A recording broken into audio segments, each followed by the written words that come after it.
Hello बच्चों, नमस्कार सभी को। मेरा नाम है आशीष गौड़ और आप सभी का स्वागत है गौड़ पाठशाला में।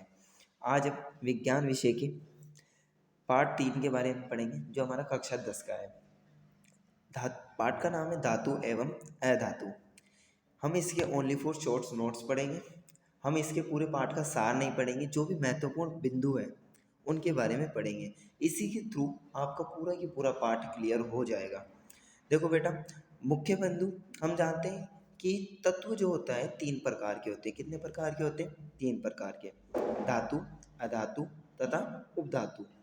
धातु, अधातु और उपधातु।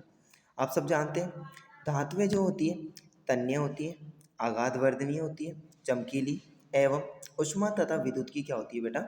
सुचालक होती है। तथा धातुएं ध्वनिक यानी कि सोनोरस होती है। ध्वनिक का मतलब क्या होता है? सोनोरस होती है। पारद, जिसको हम मरकरी के नाम से जानते हैं। मरकरी के अलावा सभी धातुएं कमरे के ताप पर ठोस अवस्था में होती है, लेकिन पारद कमरे के ताप पर द्रव होता है।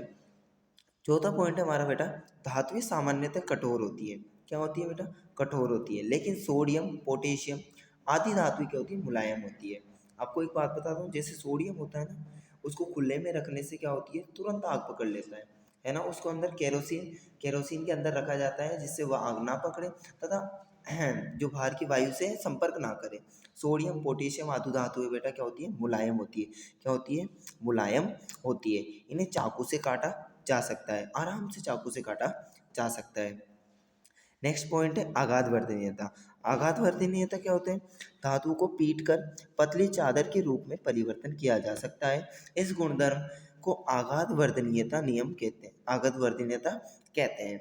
सोना तथा चांदी सबसे अधिक आघातवर्धी होती है। क्वेश्चन पूछा जा सकता है, सबसे अधिक आघातवर्धी कौन सी धातुएं होती है? सोना तथा चांदी। बिल्कुल समझ में आ गया होगा। नेक्स्ट पॉइंट है हमारा तन्यता। तन्यता क्या होता है बेटा? धातुओं को पतले तार के रूप में खींचने की क्षमता को तन्यता कहते हैं। सोना यानी कि Au सबसे अधिक तन्य धातु है। सबसे अधिक तन्य धातु कौन सी है? सोना, जिसको हम क्या बोलते हैं? Au बोलते हैं। 1 ग्राम सोना से 2 किलोमीटर लंबा तार बनाया जा सकता है। आप सोच सकते हो, 1 ग्राम सोना से कितना किलोमीटर? 2 किलोमीटर लंबा तार बनाया जा सकता है 1 ग्राम सोना से। तो आप समझ सकते हो कि कितना तन्य धातु है सोना। सेकेंड है वो, नेक्स्ट है सिल्वर तथा कॉपर ऊष्मा के सबसे अच्छे चालक है। सिल्वर तथा कॉपर क्या होते हैं बेटा? ऊष्मा के सबसे अच्छे चालक पाए जाते हैं। अब पूछ ले ऊष्मा के सबसे अच्छे चालक कौन से? तो सिल्वर तथा कॉपर। जबकि लेड और मरकरी क्या होते हैं? ऊष्मा के कुचालक होते हैं। ऊष्मा के कुचालक कौन से होते हैं? लेड तथा मरकरी। आपको आ गया होगा पॉइंट। नेक्स्ट पॉइंट है धातुएं विद्युत धनात्मक तत्व होते हैं। धातुएं क्या होती है? विद्युत धनात्मक तत्व होते हैं। ठीक है, इसमें देखो, क्योंकि अधातुओं को इलेक्ट्रॉन देकर स्वयं को धनात्मक बनाती है। भाई, अधातुओं को क्या करते हैं? इलेक्ट्रॉन देकर स्वयं को क्या बनाती है बेटा? धनात्मक बनाती है। नेक्स्ट पॉइंट देखो आप, अधातुओं के गुण क्या होते हैं? धातुओं के विपरीत होते हैं। जो भी हमने धातुओं के गुण पढ़े वो की वही क्या हो जाएंगे? विपरीत गुण हो जाएंगे। सेम टू सेम, क्योंकि अधातुओं को जैसे बताया मैंने, ये न तो आघातवर्धनीय होगी और न ही तन्य होगी। ग्रेफाइट के अलावा सभी अधातुएं ऊष्मा एवं विद्युत की कुचालक होती हैं। ग्रेफाइट में मुक्त इलेक्ट्रॉन यानी कि फ्री इलेक्ट्रॉन होने से विद्युत का सुचालक होता है। बात समझ में आई? अब नेक्स्ट है अधातुएं विद्युत ऋणात्मक तत्व होती हैं।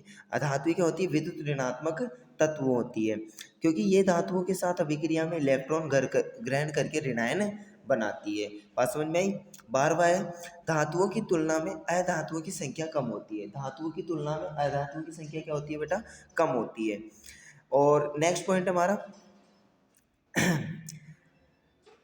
धातुओं के गलनांक एवं क्वथनांक क्या होते हैं? उच्च होते हैं। धातुओं के गलनांक एवं क्वथनांक क्या होते हैं बेटा? उच्च होते हैं। बात समझ में आई? धातुओं के गलनांक एवं क्वथनांक क्या होंगे? उच्च होते हैं। लेकिन गैलियम और सीजियम को हम बोलते हैं Cs। सीजियम क्या होता है बेटा? Cs होता है।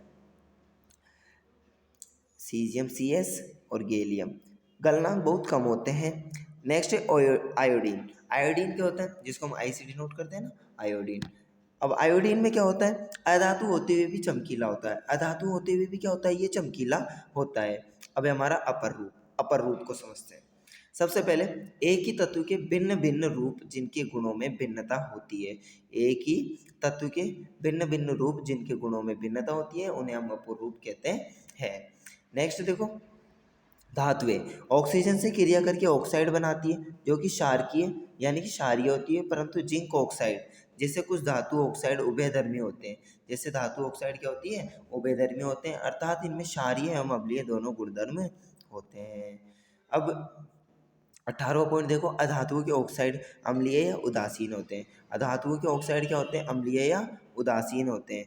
सामान्य ताप पर Mn यानी कि manganese, Al aluminium, Zn zinc तथा Pb क्या होते हैं, जैसे Pb यानी कि लेड बोलते हैं ना, आदि जैसी धातुओं की सतह पर ऑक्साइड की पतली परत चढ़ी जाती है। ऑक्साइड की यह परत धातुओं को पुनः ऑक्सीकरण से सुरक्षित रखती है।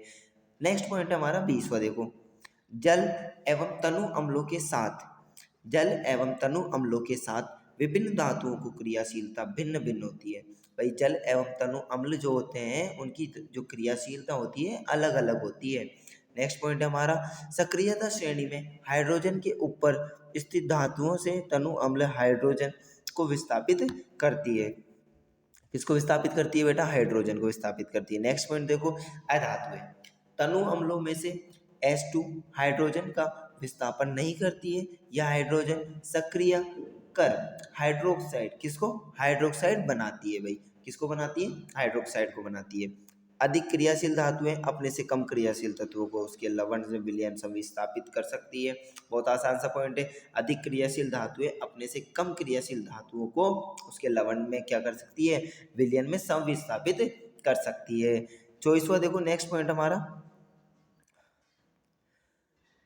जब धातुएं नाइट्रिक अम्ल यानी कि HNO3 के साथ अभिक्रिया करती है तब H2 गैस उत्सर्जित नहीं होती है। भाई कौन सी गैस उत्सर्जित नहीं होती है, H2 गैस उत्सर्जित नहीं होती है, क्योंकि HNO3 एक प्रबल ऑक्सीकारक होता है जो उत्पन्न H2 गैस को ऑक्सीकृत करके जल बना देता है तथा स्वयं नाइट्रोजन के किसी ऑक्साइड में अप्रभमित अपभ्रमित हो जाता है। क्या हो जाता है बेटा, अपभ्रमित हो जाता है, सॉरी टू से, है ना। 25वां, अधिक क्रियाशील धातुएं अपने से कम क्रियाशील धातुओं को उसके लवण से विलयन से विस्थापित कर सकती है। क्या कर सकती है बेटा, लवण के विलयन से विस्थापित कर सकती है। नेक्स्ट है सक्रियता श्रेणी। कौन सा है बेटा, सक्रियता श्रेणी क्या होती है, ये इंपॉर्टेंट है थोड़ा सा इसको।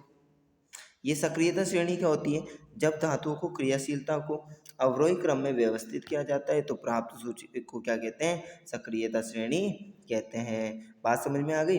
अब इसको हम ज़्यादा बड़ा नहीं करेंगे, अभी तो और पार्ट है तो हम इसको कल पढ़ेंगे बेटा, लेकिन आप इसको लिखो, जितना हो सकता है उतना लिखो। आप चाहो तो स्क्रीनशॉट ले लो।